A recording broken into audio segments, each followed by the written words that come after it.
We're live. Great. Welcome to Senate Education. Today is Thursday, February 24th at 2 p.m. We are jumping into three issues, three bills that we're hoping to move today or tomorrow. S-139 is what we're going to start with, a mascot bill. Then we're going to go to S-283, miscellaneous ed, and then S-219, our bill having to do with church and state. So with that, colleagues, witnesses, why don't we jump right into S-139? Ms. St. James, do you have any new language for us, or are we? No. Okay, so why don't we then jump right into our witnesses? Mr. Nichols, you're the first on my screen. Do you want to go right ahead? Yeah, sure. Okay, thanks. Thanks for the invitation. You bet. So I'm responding to draft 4.1 of S-139, and my comments are pretty brief. In terms of section 1, I love the language of the legislative intent here. I think it's really strong and makes it really clear what we're trying to do here. In section 2, I agree with the descriptive language around school branding.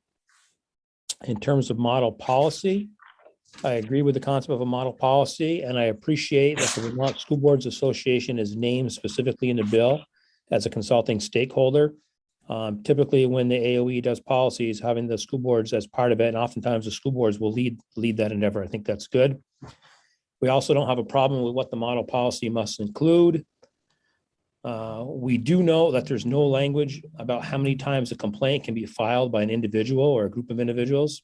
We think maybe there should be some language somewhere that indicates that a decision made at the AOE level is final and that there are not endless appeals, just to keep school boards from being inundated with this stuff.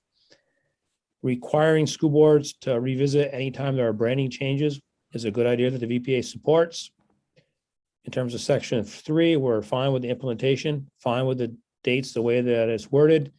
And the one question we have is what happens if a school district, through its Board of Education, refuses to comply, as the law is silent on that. And I will say to the committee, we appreciate that you heard us and others talk about the importance of not having kids be heard out of this. And you took the VPA supports piece out of it. I know you've had that in mind during this process. So that's very much appreciated from us and from our member schools. And that's it. That's all I've got for you on this. Yeah, well, that's great. I appreciate it. On the comply piece, it's interesting, Mr. Nichols, we were talking about this for a while yesterday, and want to give credit where credit's due. Senator Chittenden made a good point. We're always giving sort of adjusting laws, putting in new laws, and we're going to trust administration and school board members and others to do the right thing. And then, I think like everything else, we'll see how it goes. But there's no reason not to trust folks to do the right thing. And we're always kind of doing this kind of thing. And it's interesting, though, that at least personally for me, I'll speak for myself. I was also, what do we do if they don't? What if they do? But of course, these are public servants, principals, educators, and others. I feel good that they're going to do the right thing given this new guidance. So I appreciate those comments. Any questions or comments for Mr. Nichols? Okay, seeing none. Ms. Siglowski, thanks for joining us. I apologize. I'm going out of order. I think you were the first one up, so I do apologize. Good afternoon. Comments? Good afternoon. Good to see you.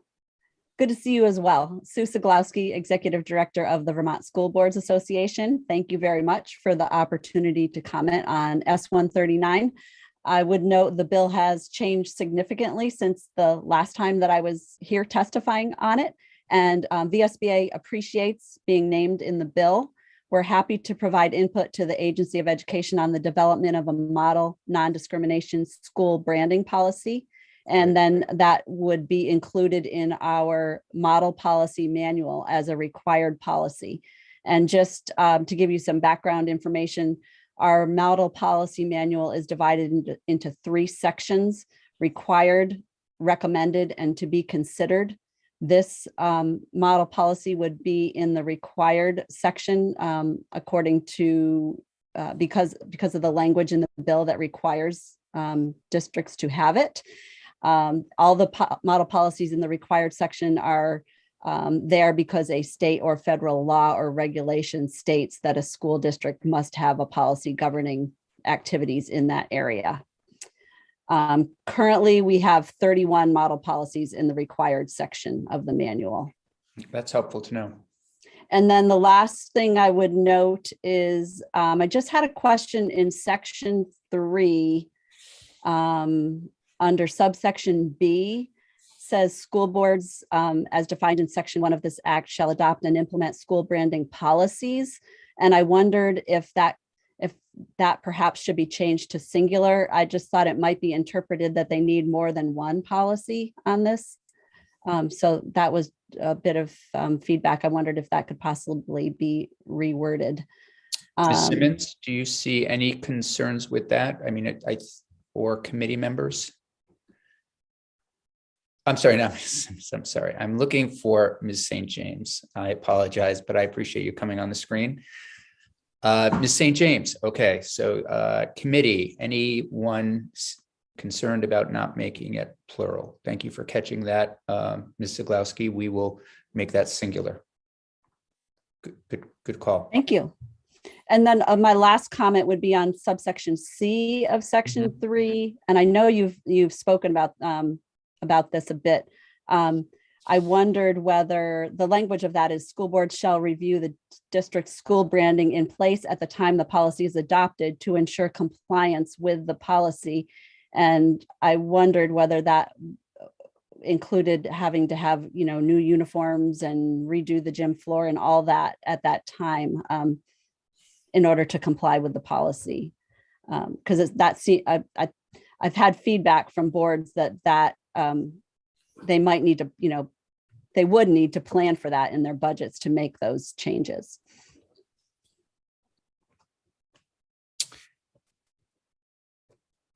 So what does comply with policy basically mean? Yeah, so I just speaking for myself, and I'm looking to our Ledge Council and others on this. To me, it would be personally changing the mascot, and therefore that would mean changing the mascot wherever it might exist. Ms. St. James, is that an accurate interpretation?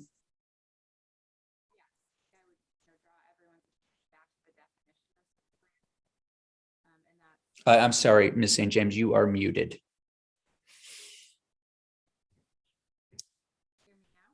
No, we cannot hear you.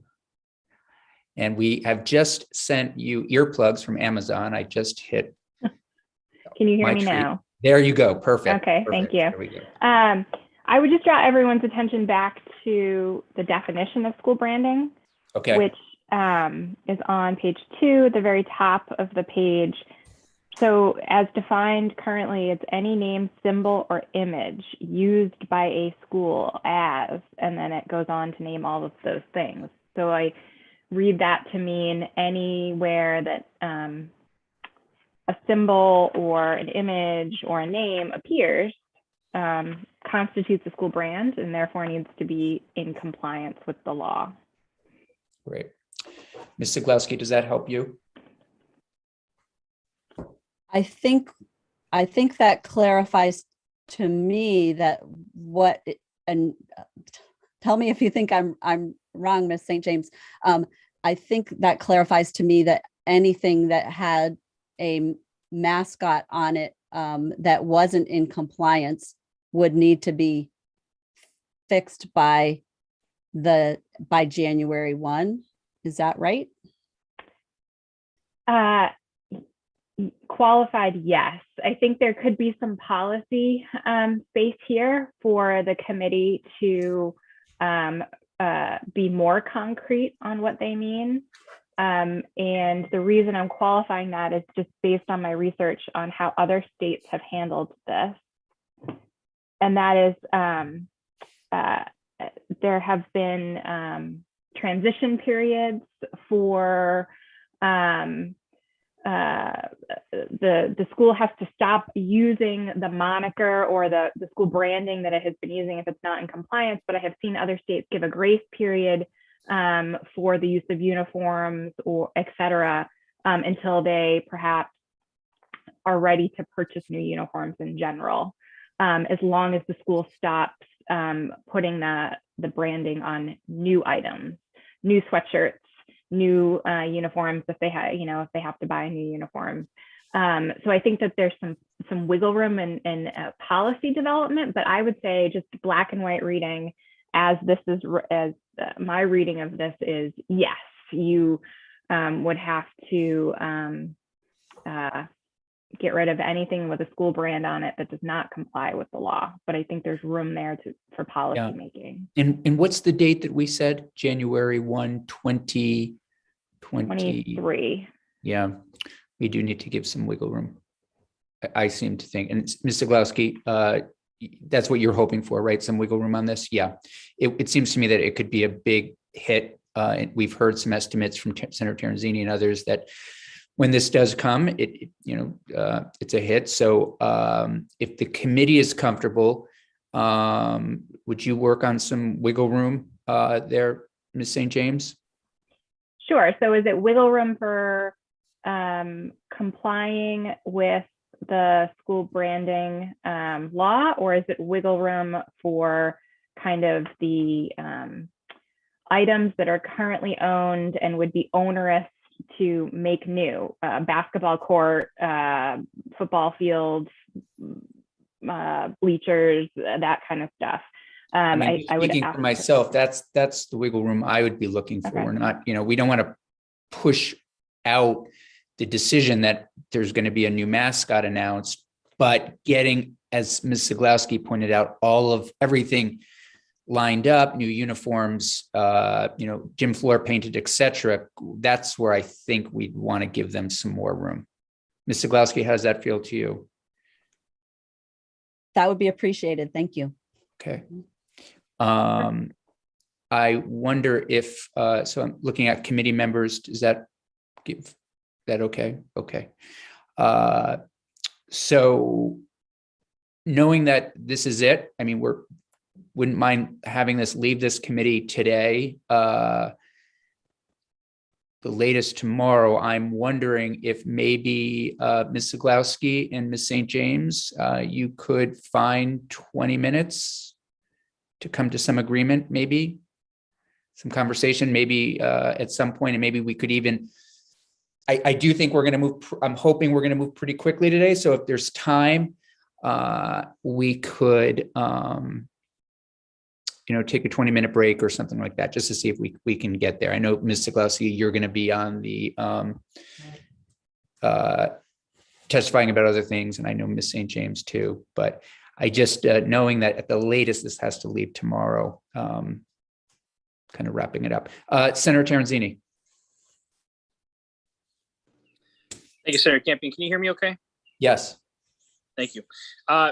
In no way am I trying to delay the vote of this bill. And I realize that we need to get this out by tomorrow.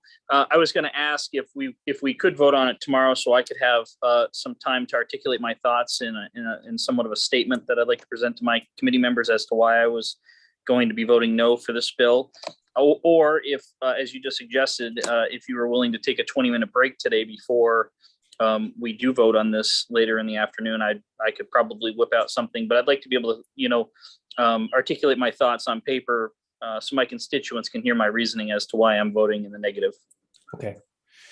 Sure. Yeah, if you can, we'll sort of see how the day goes. We may end up taking that 20-minute break if that's all right with you, Senator Terenzini. But if that really doesn't give you enough time, I have no problem with waiting until tomorrow also. So we could just sort of play it by ear. I'm a fast typer, Senator. I can Okay. get it done. All right. Sounds good. Okay. Ms. Zaglowski, if you wouldn't mind staying with us. Mr. Francis. Good afternoon. For the record, Jeff Francis, Executive Director for the Vermont Superintendent's Association. My comments will largely parallel those from my colleague Jay Nichols. I want to let the committee know that I'm not conferred with the VSA Board of Trustees on this bill, but I'm confident that the comments that I make as aligned with Jay Nichols would be supported by the association. With that, I wanted to just make a point and then ask a question. And it in no way, shape, or manner is intended to deter you from acting on this bill, because I do appreciate the fact that you want to move it along. I think it's an important piece of legislation. So the discussion to this point has assumed best intentions, but best intentions don't always prevail. So my eye was particularly drawn to the section on school brand policy adoption, which says that if a school board has not adopted the policy, which would be mandatory, that they're presumed to have adopted the most current model policy published by the Secretary of Education. What I'm interested in learning the committee's thinking about is a situation where a school board does not adopt the policy, that they de facto are assigned the policy from the Secretary of Education. They're not in support of that, but in almost every instance that I know of, the administration of a school is compelled to carry out a policy that's been adopted by the board. So I can envision a scenario where the administration, i.e. superintendent, principals, and so on and so forth, have a policy that they're intended to implement, but it's at odds with what the position of the school board is. And if the school board is at odds with the policy, in most cases, it would be reflective of the fact that they think that the community is at odds with the policy. So what happens in that instance? Ms. St. James? You're muted, Ms. St. James. Sorry. Aren't we all glad to get back to the State House? I just would ask you, Mr. Francis, if you could kind of repeat that scenario. I guess I'm having trouble understanding the positions at play in your scenario. Sure. So, and I, with your permission, Chair Campion, if either Sue Siglowski or Jay Nichols want to either correct me or augment the perspective, I'd ask that they be allowed to do it. So, of course, but why don't you go ahead with your scenario? Sure, I will. So my understanding of the bill is that if a school board has not acted to adopt the policy, which is a mandatory policy, that the default goes to the most recently published policy by the Secretary of Education. But because the school board hasn't acted and a policy is in force, we might expect that the administration of a school system, which is the mechanism by which policies get implemented, would be compelled to implement the policy, which from a practical standpoint would be at odds with the board because they had failed to act, assuming that they didn't act because they didn't agree, and reflective of community sentiments, which in most cases are the sentiments that drive school boards. So with that as a backdrop, the practical question is what happens? Because if the administration moves to implement the policy, it's got budgetary considerations, it's got political considerations, and it's got considerations in terms of the relationship that the administration enjoys with the boards. I'm not sure I could answer the question directly on what would happen. This would be a law that they are required to follow, and it's following the same language. The language that you're talking about is on page, let's see, page 3, lines 8 through 10. Any school board that fails to adopt such a policy shall be presumed to have adopted the most current model policy published by the Secretary. that language is taken directly from the harassment, hazing, and bullying model policy language that's also currently in statute. So it would be the same situation for those sets of model policies that aren't adopted. Should an administration or a school board disagree with the model policy, and then there's an assumption under law that they are following that policy, what happens and how AOE interacts, how the agency interacts with the school district, or tension or relationship within the community over the fact that they are required to follow the model policy. I can't speak to that, but I can say that it's the law and they're required to follow it. And there is precedent for requiring kind of a de facto model policy. Emily Simmons, I don't mean to put her on the spot, but she would be able to speak to any situations. Again, I shouldn't assume that she would be able to speak to it. I'm sorry. But the agency may be able to speak more specifically to any scenarios that actually fit that fact pattern. But yep, Ms. Simmons.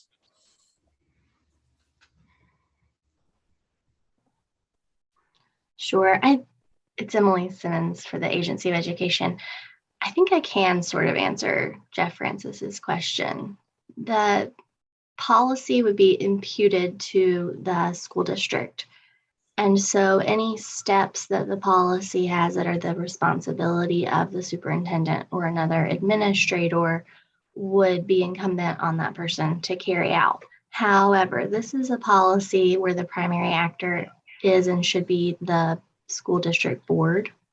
It is the school district board's responsibility to determine compliance with any brand against the policy and its prohibitions. And so I think the order of operations for the hypothetical is: one, the policy is deemed to be adopted by the board and enforced in the district. Two, assume that this hypothetical school board does not carry out its responsibility to assess its branding against compliance with the policy, so that the school board leaves in place any branding that was previously in place. And three, assume that someone in that community or someone outside that community feels that the branding is in violation of the policy. They would bring a complaint, which the board would be required by law to act upon, and then would be appealable to the agency. So, Mr. Francis. yes, Yeah, Thank please you. go ahead. thank you. So, I mean, that's consistent with what, well, I'm not surprised by that response. I'm wondering if, as a safeguard, language could be added to the bill that would make it clear that it's the school board's responsibility to assure the execution or implementation of the policy. Because I would not want to see superintendents and other staff members in a position where, in the case of a superintendent, I think their license would be on the line. They did not act to implement the policy because of concerns about retribution or retaliation at the hands of the school board. So I don't know what the language would be, but I'd like to make it clear that what Ms. Simmons says is well understood, and that the implementation of the policy that the school district would be subject to is the duty of the school board, so as to not put superintendent and other staff members in a position where they're following the law as it's written, but they're doing it in a manner that is going to cause them difficulties with their employer. I don't even know exactly what that would be. Ms. Simmons, is that kind of language needed in your opinion, or is it spelled out in statute? I understand, I appreciate that it's of interest to Mr. Francis, but I just want to live in the world of reality here that we're getting closer. Is it actually needed? Or is it clear? One way or the other, I'm happy to go in either direction. That level of detail is not in the draft. I don't see it Understand. in the draft, but it would be covered by, I mean, I think that's the reason you're delegating for a policy to be written and fill in those details. So maybe the Superintendent's Association wants to be one of our stakeholders Yeah, I mean, to draft that policy. yes, and just to be clear, I in no way, shape, or manner am trying to hold this up. But from my vantage point and the vantage point of superintendents and other administrators, I think it's a legitimate issue because the very, well, it stands to reason that it's a legitimate issue because of the fact that you're intent on passing this legislation in the first place to deal with communities that aren't necessarily going to demonstrate the intentions that are behind the bill voluntarily. Senator Chittenden. So we were discussing this yesterday afternoon, and my impression is in any other context of a policy, a statewide law, or even a federal law, if a board directs a professional employee, be it a superintendent, be it a city manager, be it whoever the general manager of a public entity, and the board, and that is in contrast or in violation of a standing policy or practice, I would expect that city manager to register their opposition formally and in documented form. And also at that time, in that case, make it clear to the overseeing body, in this case, the Board of Education, that their board is directing them to this violation, which would have other implications that the Board of the Education, in this case, could take up. But I don't think we can condition for that more so than other circumstances that I'm sure apply when it comes to road standards, transportation standards. There's policies and laws in place that we put in there, and we just expect the administration to enact. And I don't think we necessarily need to dictate or legislate professional standards for superintendents in this context outside of the norm. But I'm the new person around here, and I welcome any counterpoints to that. Thank you, Senator Chittenden. Ms. St. James. I heard Mr. Francis ask for language in the draft that would make it clear that it is the school board's responsibility to ensure implementation of the branding policy, and that language is in there. It's on page 3, line 5. It says specifically that it is the school board's responsibility to ensure implementation of. Okay. Thank you. It looks like Mr. Francis, do you see that language? I believe it's there. I'm not looking at it. So I'm content to have you move forward. I just wanted to make that point. No, I appreciate it. No, these are the kinds of questions that come up, and I certainly appreciate you weighing in. Ms. Simmons, we had some questions, just I think maybe the way to broadly ask it was, and Ms. St. James, when we were sort of closing in on things yesterday, you may have heard that, we got to the point where we kind of were batting around these kinds of scenarios, these good scenarios that Mr. Francis just, shared with us, the sort of what ifs, what if certain things, what would the agency do if things aren't followed, et cetera. And I think given Mr. Francis's scenario, you've taken us through pretty thoroughly, how the agency and others might respond. Is there anything else that you see in the bill, and this might be the best way to ask it, any holes, any concerns? You and Secretary French were very helpful in bringing us to this point. No, I appreciate the little extra time. The date in the draft for us to publish the policy is August 1st. I think those 4 weeks in July will make a lot of difference, that we're not scrambling to get that published, especially since the effective date of the bill is also July 1. So I appreciate you saving me from my own ambitions day before yesterday. No, I'm sure there's something unforeseeable that will come up, but we'll follow the law and we'll figure it out. And if we need any, or think any amendments would be advisable, the General Assembly will be there and we'll bring them to you. Thank you. Mr. Fannin, thanks for joining us. You've heard the conversation. We're going to, I think the one thing that Ms. Siglowski and Ms. St. James are going to work on probably at some point today is some wiggle room around when design of uniforms, images of mascots in different parts of the school could disappear and be replaced. But other than that, any other comments or concerns? For the record, Jeff Fannin, Vermont NEA, and thank you for giving me the opportunity to speak about S-139. Nothing significant. I appreciate the extra time provisions and the wiggle room. I think that's appropriate. But I think the conversation you just had with Jeff Francis, I understand Jeff's position and concern, but as it relates to the hazing and harassment language that Ms. St. James mentioned, I think that's exactly right. This is a matter, and I think Senator Chittin hit the nail on the head. This is the matter of state policy that we want to advance. This has been an issue for my members in those communities who are affected by mascots and understand that. And if the state policy is that we want to do as this bill is trying to do, I think then allowing the administrators the cover, if you will, to say, look, this is the state law, this is the state policy, I've got to do it, I think is the right approach, because not every community will do it in that specific way. So I think that the conversation is great, and I think that I support it. I support the bill as drafted. I understand Mr. Francis's concerns, but I think they're actually appropriately met in the bill and addressed.